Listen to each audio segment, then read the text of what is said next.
जीवन संदेश प्रभु का वचन, सुख शांति का पावन संगम। हर रविवार नए विचार, मंगल का संदेश है तैयार।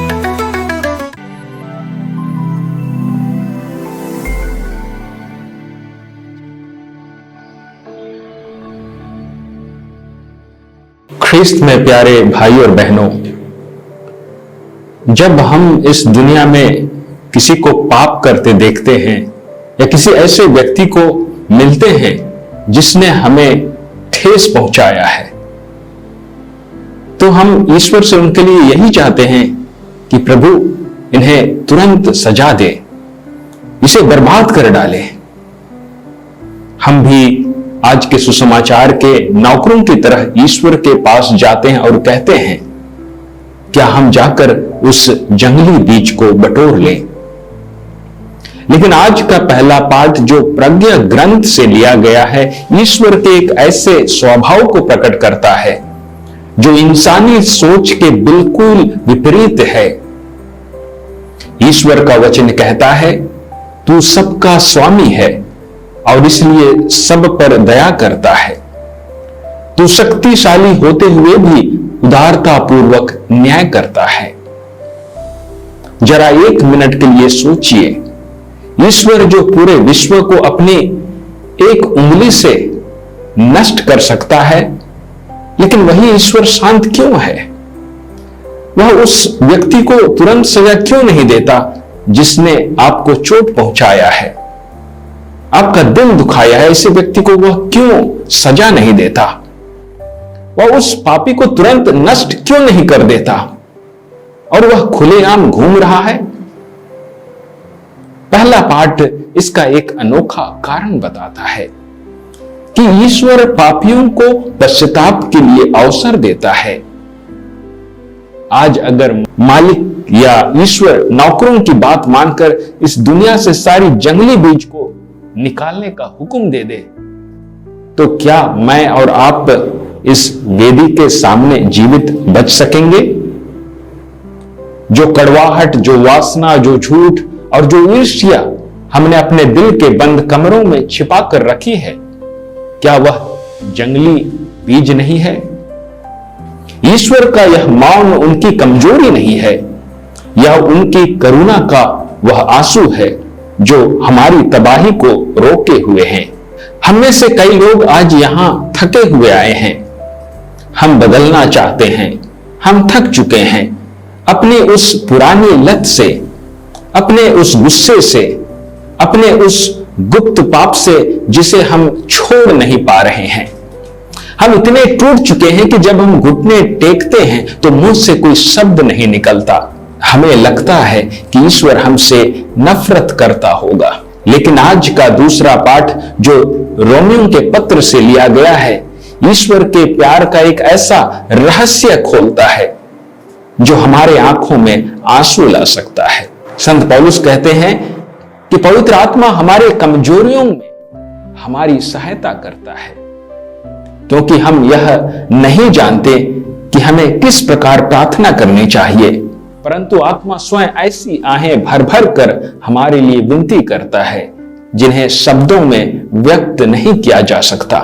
भाइयों और बहनों, इस दृश्य की कल्पना कीजिए, जब आप अपने पाप के बोझ तले इतने दबे होते हैं कि आपके पास प्रार्थना करने की ताकत नहीं होती, जब आप शर्म के कारण सिर नहीं उठा पाते, तब आपका ईश्वर पवित्र आत्मा आपके टूटे हुए दिल के मलबे पर बैठ जाता है।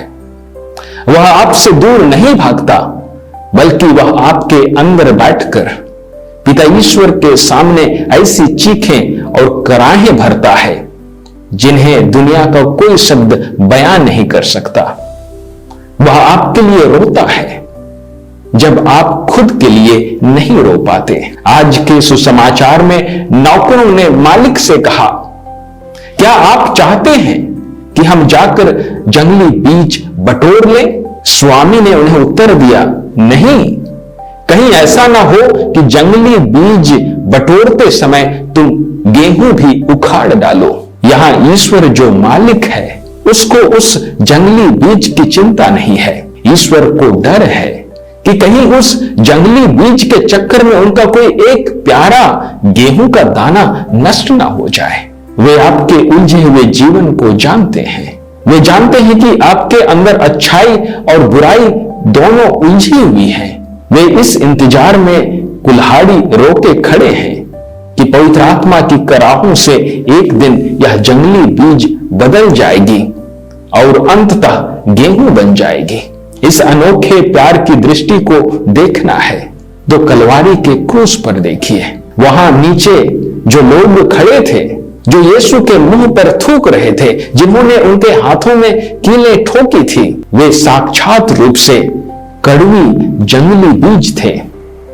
यीशु चाहते तो एक पल में उन्हें नष्ट कर सकते थे, लेकिन उनकी जड़ें उस पापी मानवता से इतनी प्रेम में उलझी हुई थी कि उन्होंने खुद को उखड़ना पसंद किया, पर उन पापियों को उखड़ने नहीं दिया। क्रूस से न्याय की पुकार नहीं बल्कि करुणा की यह पुकार निकली, हे पिता इन्हें क्षमा कर।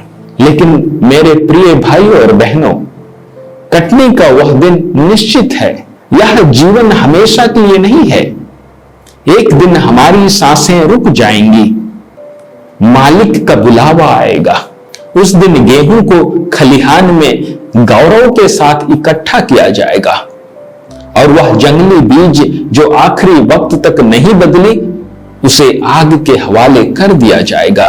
आज वह सर्वशक्तिमान ईश्वर जो पवित्र आत्मा के रूप में आपके भीतर कराह रहा है, आपकी आत्मा की खिड़की खटखटा रहा है, वह पूछ रहा है, मैंने तुम्हारी हर गलतियों के बाद भी तुम्हें सांसें दी, तुम्हारे हर पाप के बाद भी सुबह का सूरज दिखाया। क्या तुम अब भी अपने दिल में नफरत, ईर्ष्या और वासना की उस जंगली बीज को पानी देते रहोगे? क्या तुम मेरे इस रोते हुए प्यार को व्यर्थ जाने दोगे? आइए हम कुछ क्षण अपनी आंखें बंद करें, अपने उस जीवन को याद करें जिसे हम दुनिया के सामने बहुत पवित्र दिखाते हैं, लेकिन ईश्वर उसके खोखलेपन को भली भांति जानते हैं। उस पवित्र आत्मा की स्पर्श को महसूस करें जो इस वक्त आपके दिल के घावों के कारण रो रहा है। आइए हम हाथ जोड़कर प्रभु से प्रार्थना करते हुए कहें, हे प्रेमी प्रभु, मैं आज मानता हूं कि मैं गेहूं नहीं बल्कि एक जंगली बीज हूं। मैंने अपने वचनों से, अपने विचारों से दूसरों को चोट पहुंचाई है, फिर भी तूने मुझे उखाड़ कर नहीं फेंका। प्रभु, तेरी इस बेइंतहा दया ने आज मेरे अहंकार को तोड़ दिया है। जब मैं रो नहीं सका, आपकी आत्मा मेरे लिए रोई। आज मेरे अंदर की हर जंगली बीज को अपनी करुणा की आग से जला दे, मुझे बदल दे प्रभु, ताकि जब कटने का दिन या समय आए तो मैं आपके खलिहान का एक कीमती गेहूं का दाना बन सकूं। आमीन।